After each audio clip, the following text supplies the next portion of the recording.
थांनाय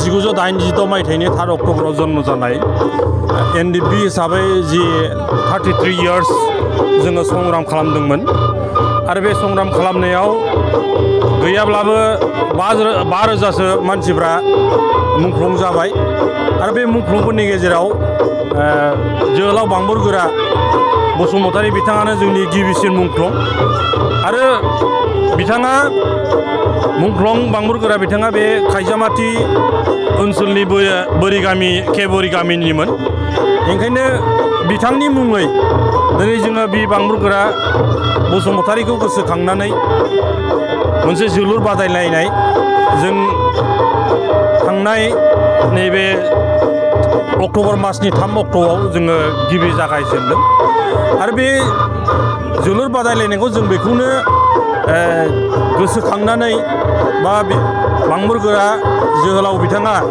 जोंनि 34 इयार्स जि नांबाय बे नांनायाव बिथांनि जि बिहोमा आरो बिथांनि मुंख्लंनि जि आत्मिक जि स्पिरिट बेखौ लानानै जों जिथु नांदों आरो बिथांनि नांनाया जाहाथे जोंनि माहारिनि गेजेराव ओनसोलनि गेजेराव जाहाथे मोनसे बिहोमा जानानै थाथों जौगानायनि जाहाथे मोनसे बिसम्बि जानानै थाथों जों बेखौनो गोसोखांनानै दिनै बे जोलुर बादायलायनायखौ होदों बे जोलुर बादायलायनायनि जि सामलायनाय माने कमिटि बे कमिटिनि आङो आफादगिरि होदों दा बे आफादगिरि हिसाबै बे ओनसोलनि गासै जाखांफुनाय बा खेल मोजां मोनग्रा जोलुर मोजां मोनग्रा फुटबल मोजां मोनग्रा जोंनि मावथि हान्जानि बा गोरों गोराफोरनि जथेस्थ'खिनि आङो हेल्प मोनदों आरो बे सुबुरुन्थाइ मोनदों बिथांमोननि सहाय आरो सुबुरुन्थाइ बेखौ लानानै दिनै आङो दिनैहाय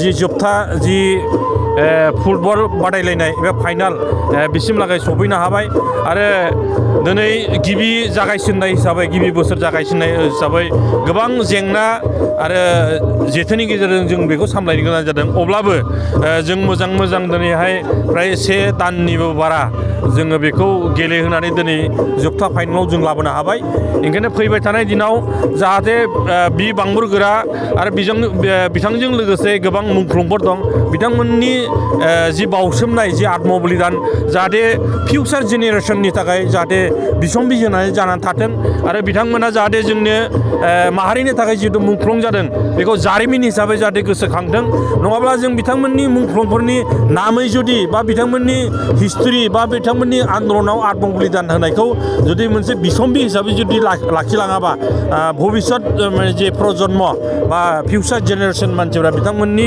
बावसोमनायखौ गोसोखांनाय नङा आरो मिथिनाय नङा दिनै बेल' नङा गुबुन बिथिङावबो बिथांमोननि बावसोमनाया जाहाथे माने जोंनि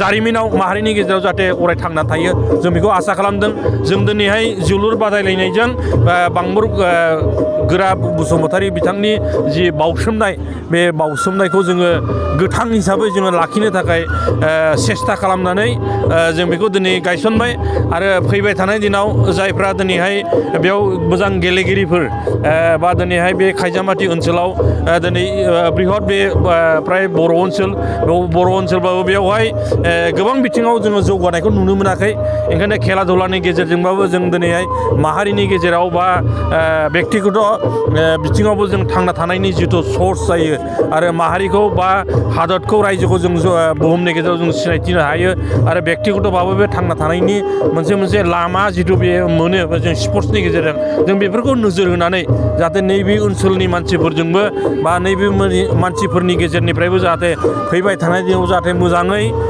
माने गेलेगिरि जाहाथे जन्म जायो गेलेगिरि जाहाथे पारगत जानो हायो जों बेखौ आसा थिनानै जोङो बे जोलुर बादायलायनायखौ जों दिनै बेयाव दैदेननाय जादों। बेसेबांसो टिमफोरा बेयाव बाहागो लादों?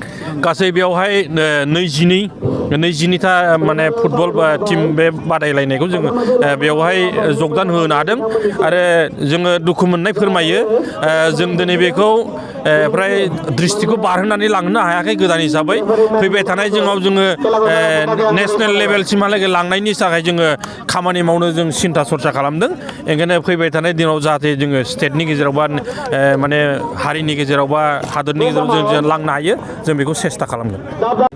दिनैनि बे गिबि बांबुर गोरा फुटबल टुर्नामेन्ट बेखौ दिनै फाइनाल खेला जादों। बेखौ थांनाय 3 अक्ट'बर खालि जागायजेनदोंमोन। जागायजेननानै दिनै 22टा टीमनि गेजेरजों फैयै फैयै दिनै फाइनाल खेला जाफैदों।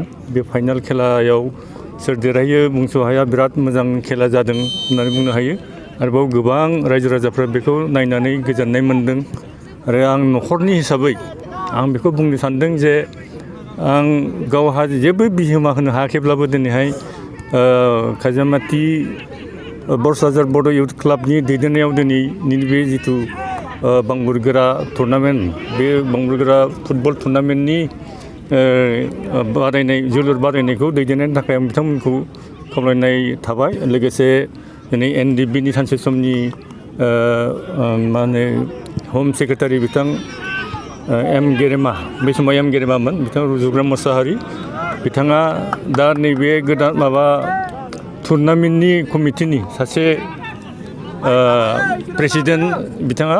दा बिथांखौ आङो बिथांनि जिथु बिहोमा होदों, बिथांनि थाखाय दिनैनि बे खेलाया जाफुंदों। बेनि थाखाय आं बिथांखौ साबायखर होनांगोन। बिथांनि जिथु नाजानाय, बे नाजानाया जिथु सिमांमोन, बे सिमांखौ बिथाङा जाफुंहोबाय। आरो आं न'खर हिसाबै बिथांमोननि जिथु खामानि जिथु दैदेनदों, बेखौ आङो गोजोननाय बावहरबाय। लोगोसे आं न'खरनि हिसाबै फंबाय, आंनि बे फंबाय असे जायोमोन बांबुर गोराया। थांनाय 1986 3 अक्ट'बर खालि जिथु आफाद दादोंमोन, बे आफादाव बिथाङा सासे चिफ इन कामान्डार हिसाबै बिथाङा दंमोन। खिन्थु दुखुनांथावै बोसोरनैनि उनावनो 1988नि 14 सेप्तेम्बराव बिथाङा जिउ गोमादों। बिथांनि जिउ सुंद'आ बेनोमोन जे बिथाङा गावनि आफादनि खामानि लानानै रौताथिंजाय थांदोंमोन। बेवहाय गुबुन गुबुन आफादफोरनि गेजेरावहाय मोनसे मिसआन्डारस्टेन्डिं जानायनि गेजेराव गावजों गावनि गेजेराव मोनसे गाज्रि जाथाय जानानै थाङो। जि जाथायाव माने दिनै बांबुर गोराजों लोगोसे गासै 17 जन सोद्रोमाफोर दङमोन। बिथांमोना गासै जखम जाजोबदोंमोन। खिन्थु बेनि गेजेरावनो बांबुर गोराया बे जायगायावनो मुंख्लं जादोंमोन। बेनिखायनो बिथांनि जिथु हारिनि सायाव मावबोनाय जिथु सुप्रिम सेक्रिफाइसमोन, बे सुप्रिम सेक्रिफाइसखौ दिनैहाय रायजो राजानि गेजेराव बिथांनि जिथु सेक्रिफाइस खालामनाय, बेखौ रेकगनाइज होनायनि गेजेरजों रायजो राजाखौ मोनसे गोसोखांहोनो थाखाय दिनैनि बे फुटबल बादायलायनायनि गेजेरजों गोसोखांहोलायनो थाखाय नाजानाय जादों। ओमफ्राय बेखौ आङो प्रत्येक बोसोरावनो जाहाथे बे जोलुर बादायनायखौ खालामलांनो हायो, बेखौ आंहा गोसो फोथायनाय दङ। मानोना जोङो जोंनि मुंख्लंफोरखौ जुदि जोङो